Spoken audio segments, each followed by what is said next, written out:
ایک خاتون مجھے ملنے آئیں، ملانے والے نے مجھ سے کہا کہ اس کا خاوند کھربوں پتی، ارب پتی نہیں، کھرب پتی آدمی ہے، کھرب پتی۔ کھرب پتی پاکستان میں 2 4 10 آدمی ہیں۔ اس خاتون نے آ کر میرے سامنے بولنے سے پہلے ہی رونا شروع کر دیا، ورنہ پہلے کوئی عورت یا مرد آ کے دکھڑا سناتا ہے پھر روتا ہے، وہ روئی پہلے اور بات بعد میں۔ وہ کہنے لگی مولانا صاحب مجھے لوگ بڑا خوش قسمت سمجھتے ہیں کہ میں بہت بڑے مالدار کی بیگم ہوں، لیکن میں لعنت بھیجتی ہوں اس کی دولت پر کہ اس کا رویہ ہی میرے ساتھ اچھا نہیں، تو میں ہیرے کے سیٹ کیا کروں، میں سونے چاندی کے سیٹ کیا کروں، میں یہ کروڑوں روپے کی گاڑی کو کیا کروں جب میرے خاوند کا رویہ ہی میرے ساتھ انسانوں والا نہیں ہے اور اس کے اخلاق اچھے نہیں ہیں۔ میں آگ لگا دوں اس ساری دھن دولت کو، مجھے محبت چاہیے، اخلاق چاہیے، وہ کوئی نہیں اس کے پاس۔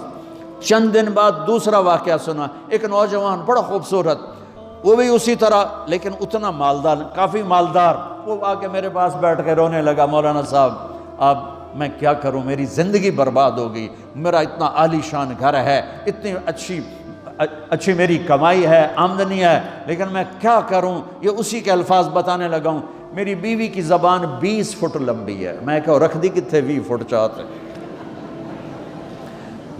میں کہا وچوں 19 فٹ کٹ دے شاید کچھ کم بن جاوے۔ کہا میری بیوی بہت بد زبان ہے، میں کئی دفعہ طلاق دینے کی سوچ چکا ہوں، لیکن میرے 3 بچے ہو چکے ہیں، بچوں کو دیکھتا ہوں تو پھر میں اپنے صبر کا گھونٹ پی لیتا ہوں، ورنہ میرا جی چاہتا ہے اس کو ابھی طلاق دے کے گھر سے نکال دوں۔ دولت بھی موجود ہے، خوبصورتی بھی موجود ہے، شکل بھی موجود ہے، عزت بھی موجود ہے، سہولت بھی موجود ہے، کیا چیز موجود نہیں؟ اخلاق موجود نہیں، حسن سلوک موجود نہیں، پیار محبت موجود نہیں۔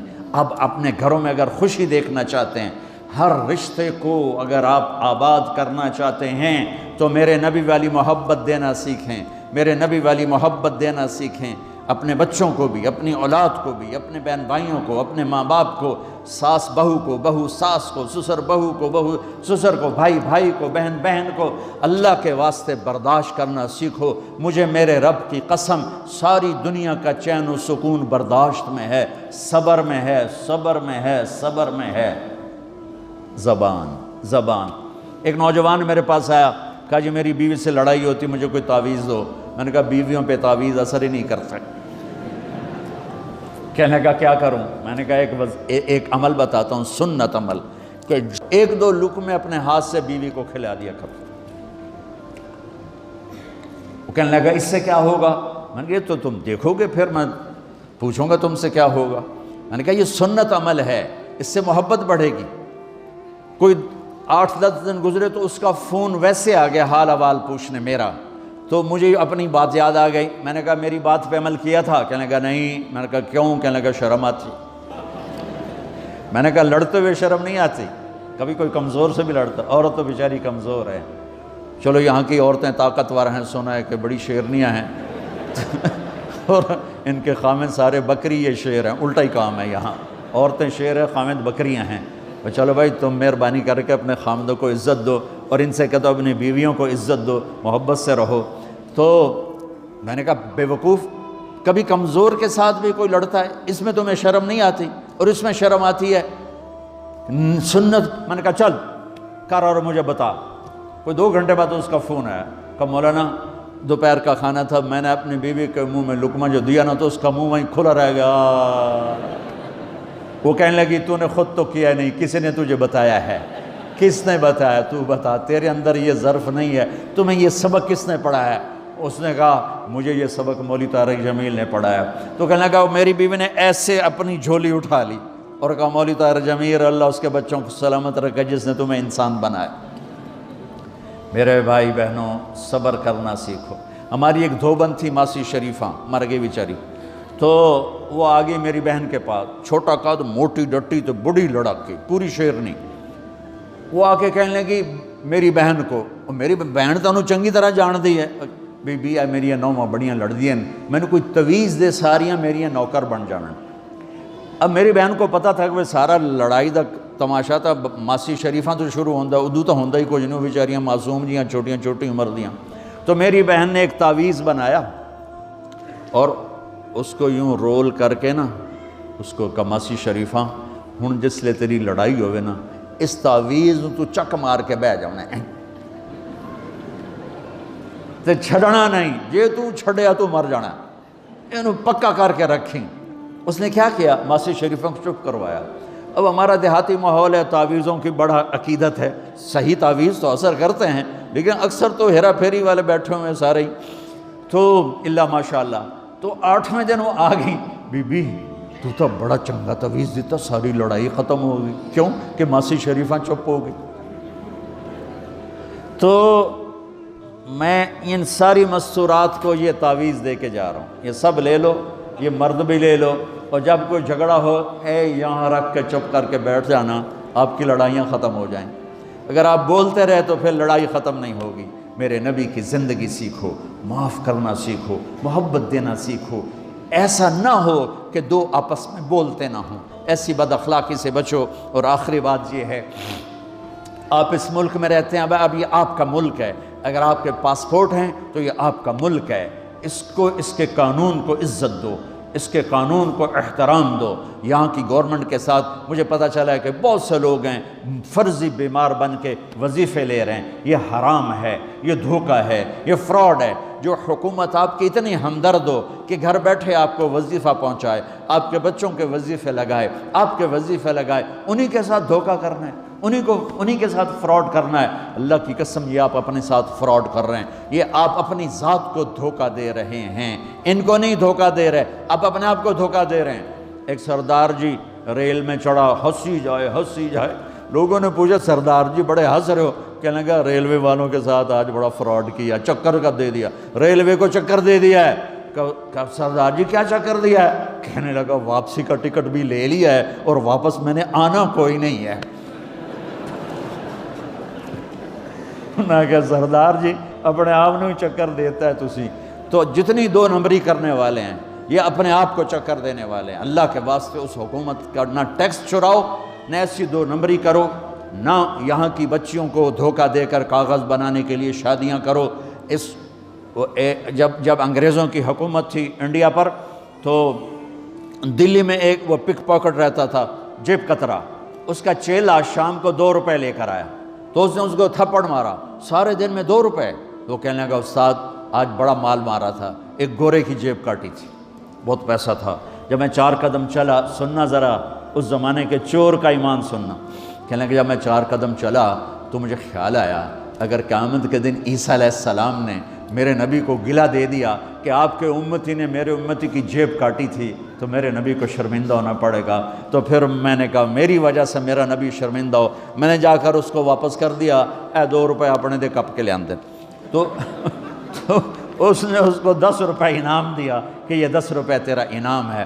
اب آپ اس ملک کے اگر ہیں، آپ کے پاسپورٹ ہیں تو آپ یہاں کے ہیں، آپ اپنے پیچھے اپنے رشتہ داروں کی مدد کریں، جو مرضی کریں، لیکن میرے بھائی بہنوں اسے اپنا ملک بنا کے چلو، یہاں غریبوں پہ خرچ کرو۔ زکوٰۃ تو مسلمان کو دی جاتی ہے، کوئی شک نہیں، لیکن صدقات خیرات پیچھے بھیجنے کے بجائے یہاں کتنے غریب لوگ ہیں، کتنے ضرورت مند لوگ ہیں، کتنے لوگ ہیں جن کے پاس گھر کوئی نہیں، کتنے لوگ ہیں جو کونسل کی طرف سے وظیفہ لے کر روٹی کھا رہے ہیں اور وہ پوری نہیں پڑتی، ایسوں کو ڈھونڈ کے ان پر خرچ کرو، ان کی مدد کرو، کسی کی جانی خدمت کرو، کسی کی مالی خدمت کرو۔ میرے نبی نے فرمایا ہر مسلمان کے لیے ضروری ہے کہ صدقہ دے، ہر مسلمان روزانہ صدقہ دے۔ تو صحابہ نے کہا یا رسول اللہ پیسے نہ ہوں تو آپ کہتے چلو کوئی بات نہیں۔ کہا نہیں سنو، آپ نے کہا بازار میں جا کے مزدوری کرے اور مزدوری کی قیمت وصول کر کے صدقہ کرے، صدقہ اتنا ضروری ہے، بلاؤں کو ٹال دیتا ہے، مصیبتوں کو ٹال دیتا ہے۔ تو یہاں رہنے والے یہاں کے قانون کا احترام کریں، یہاں کے قانون کو عزت دیں، اللہ کے واسطے 2 نمبری نہ کریں، دیانتداری سے چلیں۔ میرے نبی نے فرمایا میرا امتی ہر گناہ کر سکتا ہے، 2 کبھی نہیں کرے گا، ایک جھوٹ کبھی نہیں بولے گا، ایک دھوکہ کبھی نہیں دے گا۔ تو اللہ کے واسطے دھوکے فراڈ سے چلیں۔ کہیں آپ لڑے ہوئے ہیں صلح کر لیں، پیار محبت دیں، معاف کریں، اپنے بچوں کو ٹائم دیں، ان کو اچھی تعلیم دیں، یہ اعلیٰ عہدوں پر پہنچیں، اعلیٰ جاب پر پہنچیں۔ ضروری نہیں ہے کہ تمہاری طرح مزدوریاں ہی کریں، ان کی تعلیم کا یہاں اسکول بناؤ، یہاں کالج بناؤ، اپنے اسکول بناؤ، اپنے کالج بناؤ، اپنی اولاد کو اچھی سے اچھی تعلیم دو کہ یہ آگے چل کے بڑے شعبوں پر اور بڑی جاب پر پہنچیں اور تمہارے لیے عزت بنے، باعث عزت بنے، باعث افتخار بنے۔ آپس کی پیچھے لڑائی چل رہی، اس نے 1 کنال کا گھر بنایا، میں نے 2 کنال کا بنایا۔ اور میں ایک جگہ گیا، پہاڑ، میرپور گیا، میرپور، بڑے بڑے گھر شہر میں انٹر ہونے سے پہلے، بڑے بڑے گھر، میں نے کہا یہ، اور لگیں جیسے خالی، میں نے کہا یہ کیا ہے؟ میں پہلی دفعہ میرپور، کہا یہ انگلینڈیوں کے گھر ہیں، ان کے مقابلے لگے رہتے ہیں، اس نے کنال کا بنا، میں 2 کنال کا بناؤں گا، اس نے 2 کنال کا بنا، میں 4 کنال کا بناؤں گا۔ بناؤ گھر اپنی ضرورت کے بنا لو، جب جانا ہو وہاں، نہ تم جانے والے ہو پیچھے، نہ تمہاری اولادیں، ان کو یہاں کی نسوار لگی، واپس جائیں گے لوڈ شیڈنگ میں۔ ایک پٹھان بھائی ناراض نہ ہونا، ادھر بہت ہیں پٹھان، تو ایک پٹھان کا خرگوش گم ہو گیا، خرگوش، تو لوگوں نے افسوس کیا، خان جی آپ کا خرگوش گم ہو گیا، کہنے لگا خوچا کوئی بات نہیں ہے، ہم نے اس کو نسوار کا عادی بنایا ہوا ہے، جب نشہ ٹوٹے گا ہمارے پاس آئے گا۔ یہ تمہاری نسل، اور تم انگلینڈ کی نسوار کھا کھا اب تم پاکستان جاؤ گے، ہندوستان جاؤ گے، بنگلہ دیش جاؤ گے، تم نے یہی رہنا ہے۔ اسے اپنا ملک بنا کے چلو، سنسیئر ہو کے چلو، اس کے قانون کا احترام کر کے چلو۔ یہاں غریبوں پہ صدقہ تو غیر مسلموں کو دو، ان کے دل قریب ہوں، ڈھونڈ ڈھونڈ کے دو، وہ تم سے پیار کریں، وہ تم سے محبت کریں، ان کے ہائے ہائے۔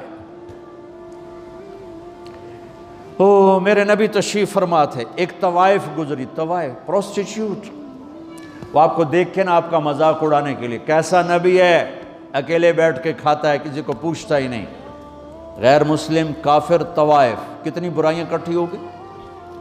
آپ نے کہا آ جا، وہ آ کے بیٹھ گئی، آپ نے کہا کھا، وہ تو آپ کا مذاق اڑا رہی تھی کہ نہیں ایسا نہیں کھاؤں گی، جو تیرے منہ میں ہے اپنے ہاتھ سے نکال کے مجھے کھلا۔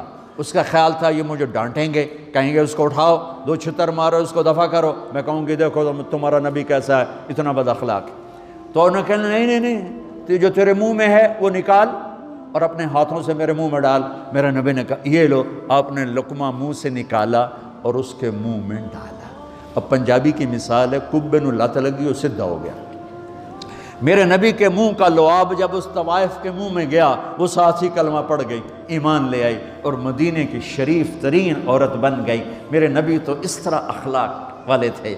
یہاں تو نوکر سسٹم نہیں، میں پاکستان میں بھی روتا رہتا ہوں کہ نوکروں کے برتن الگ ہیں اور مالکوں کے برتن الگ ہیں، عورتوں کی نوکروں کی پلیٹ الگ ہے اور مالکوں کی پلیٹ الگ ہے۔ میرے نبی نے طائف کے کافر آئے، روزانہ ان کے ساتھ بیٹھ کے رات کو کھانا کھاتے تھے، ان کا جھوٹا کھاتے تھے۔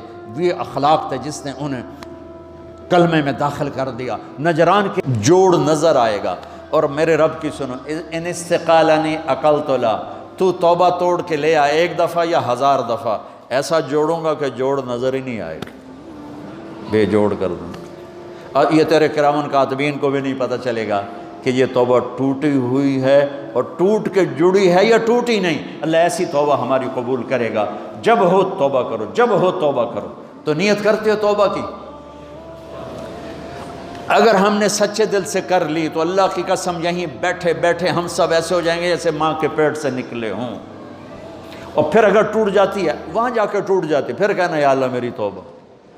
ماں تنگ آ کے شاید بچے کو مارنے لگ جائے، لیکن میرا رب کبھی تنگ نہیں پڑتا، جب بھی جھکو گے معاف کرے گا، جب بھی جھکو گے معاف کرے گا۔ اللہ تعالی ہمیں توفیق دے۔ تو میرے ساتھ کہو یا اللہ میری توبہ، پھر کہو یا اللہ میری توبہ، پھر کہو یا اللہ میری توبہ۔ اب اگر دل سے ہے تو سب معاف ہو گیا۔ آپ سب کو مبارک ہو۔